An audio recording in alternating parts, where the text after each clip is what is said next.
Très chers téléspectateurs de 14 TV Gabon, bonsoir. Soyez les bienvenus pour ce flash d'information du jeudi 13 octobre 2022. C'est le mardi 11 octobre 2022 que le directeur du bureau de presse du Saint-Siège, Matteo Bruni, a confirmé la participation du Saint-Père à la clôture de la rencontre de prière pour la paix qui se tiendra le mardi 25 octobre prochain.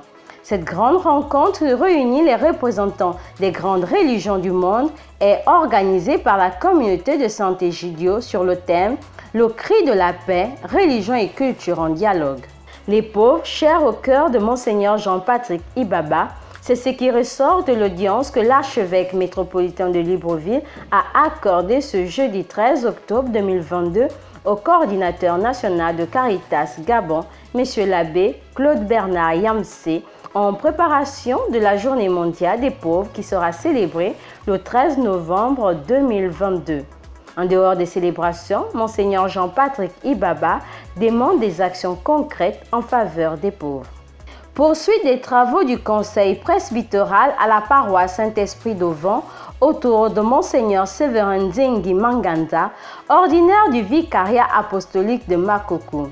Ces travaux prennent fin le samedi 15 octobre prochain en la mémoire de Sainte Thérèse d'Avila. Monseigneur Ephrem Johnny, évêque de cœur et de la charité. C'est sur ces mots que le responsable de Caritas Gabon appelle la figure de l'évêque élu du diocèse de Franceville, son Excellence Monseigneur Ephrem Johnny, pour souligner son implication dans le service des pauvres.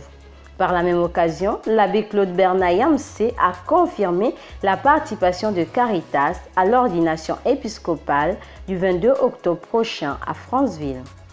Ce jeudi 13 octobre 2022, en fin de matinée, une messe d'action de grâce a été célébrée à la cathédrale Notre-Dame de l'Assomption Sainte-Marie aux intentions de l'Institut Immaculée Conception des élèves, des enseignants et des parents d'élèves pour cette année scolaire 2022-2023.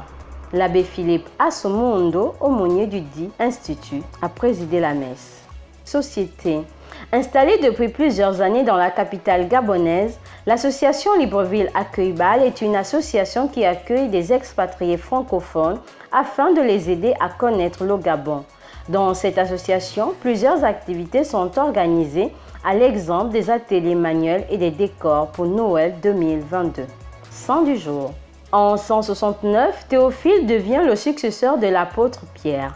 D'origine païenne, il s'était converti au christianisme en observant les coutumes et en lisant la Bible.